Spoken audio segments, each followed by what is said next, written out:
What's up, y'all? It's your girl Kiara, and I am back with another video.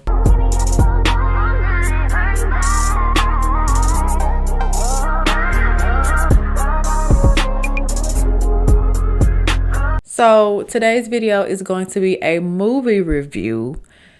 I'm gonna stop saying it's been a minute since I made one because I don't know at this point. Shut your mouth. So this is going to be a movie review. It is going to be on a newly released movie on Peacock, which was a collaboration of Tyler Perry's Peachtree and Blumhouse. Who knew Tyler Perry was a horror fan or whatever? And the name of the movie was called Strung, featuring Chloe Bailey. And I'm going to read the summary. It's going to be a spoiler movie, but this is not a spoiler. This is what's, it is starring Chloe Bailey as a violinist who takes a tutoring job for an elite family, only to uncover dark secrets that threaten her sanity. When I saw it was when I saw Tyler Perry in Peacock, I was like, what? First of all, Tyler Perry don't do Peacock. But nevertheless, especially a new movie, like a movie that just came out, like this ain't an old one that done ran its course and now it's on Peacock. Nevertheless, the movie was an all-black cast, which we love it. And it is signature Tyler Perry. Dark is supposed to signify the bad, the evil, and light is supposed to be the good, the happy, the protagonist. We finna get into it because I can't say too much without spoiling it. So before we get into it, make sure y'all like, comment, subscribe, share, all that, cause I know y'all wanna support your girl. And without further ado, let's get into this movie review. So the movie starts out in a dream sequence where Layla, who is played by Chloe Bailey, she's doing a performance. She's on violin, and everybody who knows Chloe knows she does the instruments. This is not fake. She did not have to practice. She does this. So she was playing the violin, and everybody was eyes on her. And then out of nowhere, it gets quiet, and a little girl is in between the rows and just keeps saying her name, Layla, Layla, Layla, Layla. And Layla's froze. And so the girl keeps getting closer and closer and closer and closer. And then the girl's right up on her. The girl is gray. Her lips are blue. And like I said, Chloe is like stuck. She doesn't know what to do. And then the little girl asks Layla, what's wrong with your hands? And we see that her fingers are like all mangled up and stuff. And then she screams, and then she wakes up in her best friend's house. She is currently living with her friend, played by Coco Jones. I can't remember that girl name, honestly. I saw it and I just forgot it. She's staying with her friend Coco Jones. She's couch surfing for the time being, while also trying to pursue her dreams of becoming, famous for her violin work. And she's also a teacher at a school music class. Coco, I'm gonna call her Coco because I think her name was Jasmine in the movie, but I'm gonna call her Coco. Let's not confuse anybody. Coco invites Layla out on the town because she was like, hey, you need to get out, get out. And Layla was like, no, I'm not feeling it. And Coco was like, you're getting out. I don't care what you're talking about, you're getting out. Anyway, fast forward. Layla is at a diner working on her music work. And she hears music behind her. So it was individual booths where you can play your own personal music. And she hears music from a booth behind her. And it's this very attractive man. They looking at each other. She plays a song and he plays another song. And then it's kind of going back and forth until he finally gets up and sits with her. They're chit-chatting. They're, having a good old time. And then they finally walk back to the man's hotel room. She stops and is like, I usually don't do this. Ciao. He was like, what, another time maybe? And then she was like, well, maybe this once. Girl, damn. hunching scene was very seductive. Low lights, purple, red, blue, all the colors. This melanated skin. Not anyway. Long story short, they hunched. She wakes up the next morning. He left her a little note in a shape of whatever. I guess that's his signature or whatever. And it said I had a good time or thanks for a good time or something like that. And we find out his name is Marcus, played by Lucian Laviscount. The next day at class, Layla's teaching the students, introducing them to a new tune. And then once class is over, Layla is stopped in the hallway by, can't remember her name, but she is played by Lynn Whitfield. And as soon as Lynn Whitfield appeared on the screen, I hit that Leonardo DiCaprio. Hup, hup. I knew it. As soon as she appeared on the screen, I told my mom, I said, she's the villain. I don't care what you say. I'm calling it right now. She's the villain. Because when have you ever seen Lynn in a movie and she's not the villain of some sort? Okay. So Lynn basically propositions Layla to tutor her granddaughter because she heard her beautiful music playing in the classroom. Layla was like, you don't know me. And she was like, well, come over. I'll introduce you to everybody and you can make your decision then. Layla goes home, tells her friend Coco that she has a beautiful opportunity. Actually, no, she goes to the house first. And it seems like this might be one of Tyler Perry's newest homes. Because Tyler Perry loves using his own stuff in movies when it comes to like houses and things. So they pull up, beautiful house. And I knew it. One thing I think Lynn put somewhere in her contracts, like, I don't care what movie you put me in, just make sure I'm rich. Make sure I got that bag. You see what I'm saying? House, beautiful.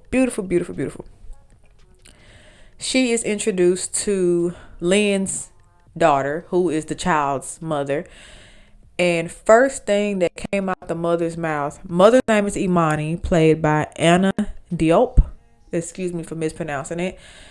And the first thing that came out of mom's mouth was pretty.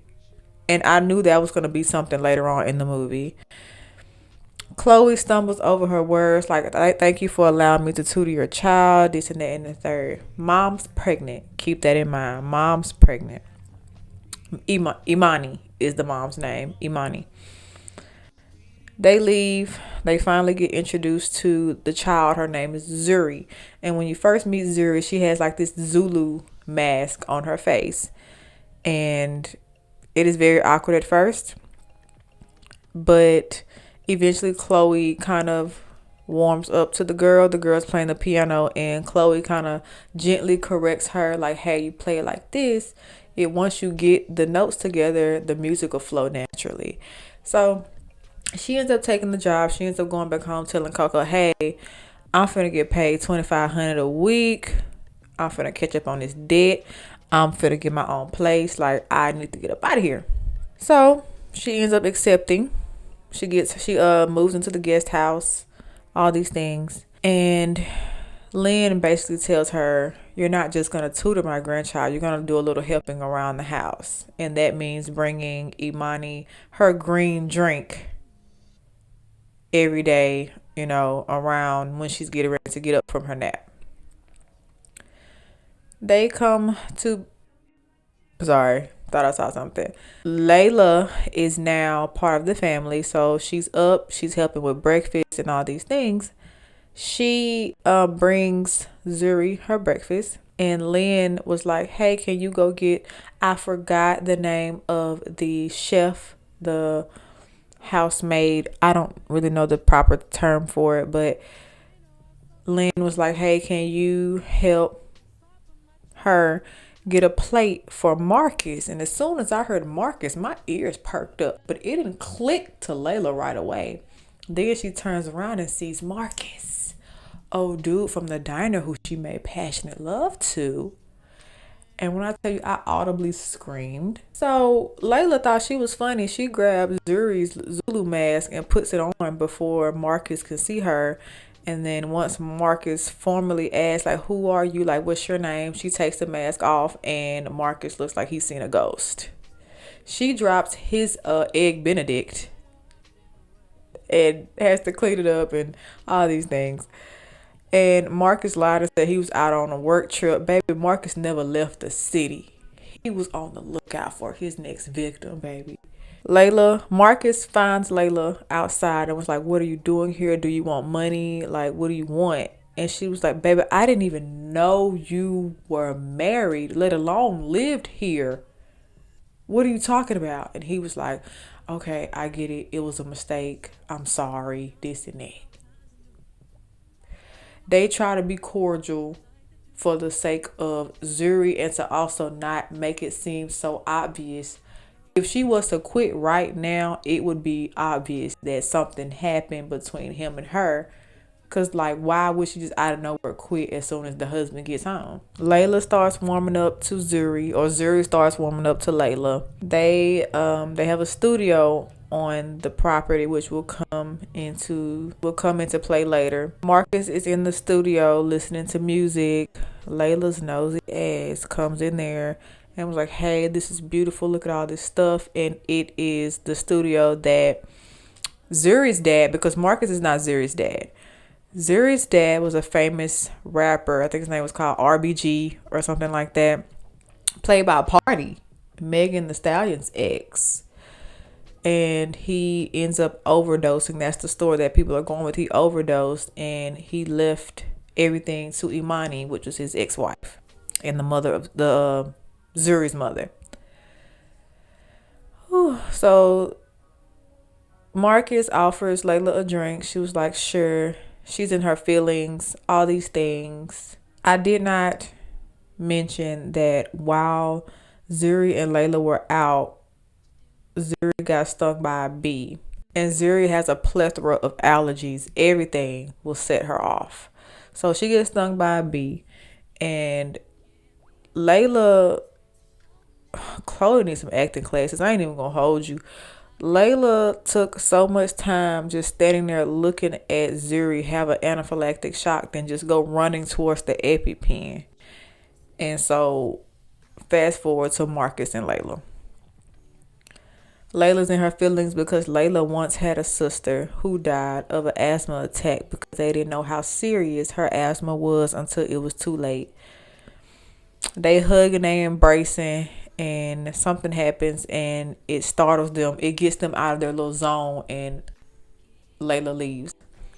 She goes back to her guest house. She gets out the shower and Marcus is there like, I know this is wrong, but when I'm with you, I just feel something. And Layla's dumb ass derobes and let Marcus do whatever he wanted to do to her. And they just kept hunching in the house that his pregnant wife is in. Please don't piss me. After Layla realizes that Marcus is married with a child on the way and continued to hunch him in him and his wife's house that she's paid to stay in and tutor the child, I no longer care for Layla or Marcus. Both of them, I did not care. I'm done. So fast forward, like I said, Zuri is warming up to Layla.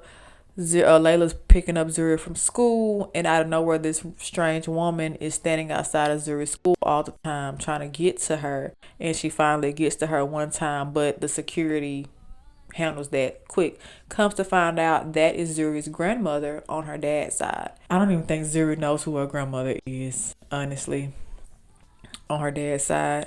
After the bee sting incident, Imani goes berserk on Layla because she was like, we don't pay you to think. This is not what you do. We pay you to spend time with Layla. I met Zuri. Like, what are you doing? And mind you, Imani's pregnant. They don't want her to get too excited because you don't want to, possibly lose a baby, whatever the case may be. Layla goes to meet with the random lady that was standing outside of Zuri's school, which, like I said, turns out to be Zuri's grandmother on her dad's side. And the woman was like, hey, I don't think my son OD'd. He was killed. Somebody killed him. My son did not OD, and I don't care what you say. My son did not OD because he had a lot of money put away for Zuri that nobody could touch. Fast forward to Imani's and Marcus's baby shower. Marcus has been pillow talking with Layla, saying, "Hey, I can get you an opportunity to get in front of a famous scout or a famous somebody who's in the music industry, and you play violin. Let's see what you can do." So he asked Layla to perform at their baby shower. Crazy work, I know. Performing at the baby shower of the man you've been hunching in front of his wife. Please swerve. So she gets to playing and the notes are not noting. She panics. She stops. She sees that somebody has broke her violin. And inside the violin, there's a note that says, "I know." And she looks out into the crowd and Imani is grinning hard. And Layla rushes at Imani. Mind you, Imani's pregnant. This is her baby shower. This is her husband you're doing all this in front of. And now she's looking crazy because what are you doing?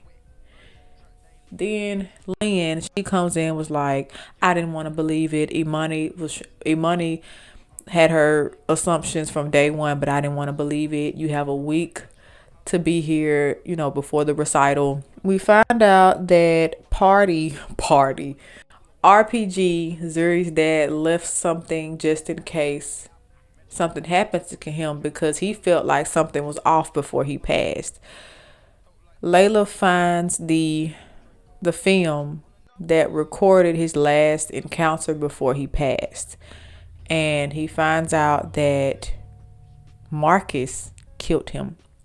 Marcus killed RPG. Mind you, Marcus and RPG were best friends. I would never in my life get with my friend's widow and marry her and have a child. You're sick. You're sick. Everybody's movie's sick. While Layla's coming to get the rest of her things because she no longer lives there, she catches Lynn and Marcus in the bedroom talking all, wispy, hush, hush, whisper, whisper. And then they start getting touchy, touchy, feely. I was like, "Marcus, you nasty." Find out Marcus is not only sleeping with Layla, also sleeping with Lynn. Nasty work. Then he wants to be like, "Oh, she was blackmailing me, this and that." You're a liar. You're a liar. You're a liar. Disgusting. They call Layla to dinner. They basically exposed her like, "Hey, I know you've been talking to Zuri's grandmother and we don't like that, which I've been talking about." And she couldn't lie, so she didn't say anything. They've been drugging Imani her whole pregnancy, so she wouldn't know what was going on until the baby gets here. They just been waiting for her to have this baby whole time. We find out that Lynn was plotting on Layla whole time. It wasn't a coincidence that Lynn showed up at that school while Layla was performing. Marcus killed RPG because RPG was being selfish and left all the money to his daughter, which is crazy work.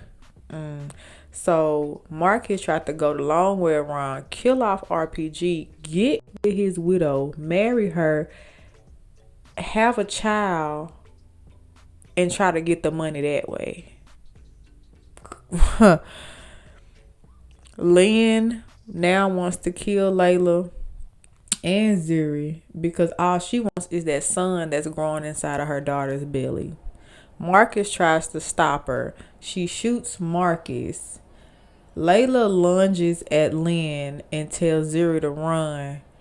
Lynn shoots up and accidentally shoots the chandelier in the foyer down and crushes her. So Lynn's dead, Marcus dead. I really don't care at this point as long as Zuri's okay. That's the whole point. Towards the end of the movie, all I cared for is if Zuri is good. After the Layla and Marcus hunching, regardless of if that man is married with a baby on the way or not, I said forget everybody. Make sure that baby girl is all right. I don't care about none of this at this point. None of it. So we find out that, like I said, Lynn and Marcus plotted on Layla. They knew Layla was someone who Marcus found attractive enough for him to continue this with her, and that Imani would hate, because I guess Imani was insecure with herself. I don't know. But Imani hated Layla from day one. And you could tell. Because Imani did not want a tutor for Zuri. Zuri knew how to play that piano. She knew that. Long story short, everybody was sick in this movie except for Zuri. Everybody was sick. Everybody. And I was over it. But I was like, let me go ahead and see what the end gonna be before I make my final judgment. And I don't care for it, honestly. It's given Lifetime plus Tubi. I don't know why it was on Peacock. But give Chloe a couple more acting lessons, and I think she got it. But this movie, it was pissing me off. It was pissing me off. So if y'all want to watch it, still go watch it. I didn't care for it myself.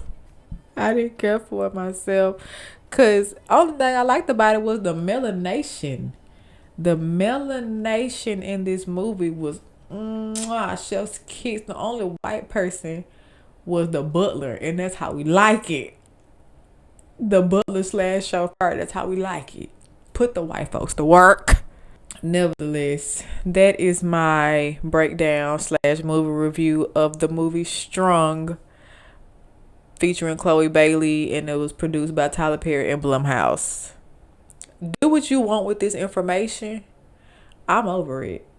I won't watch it again, I tell you that.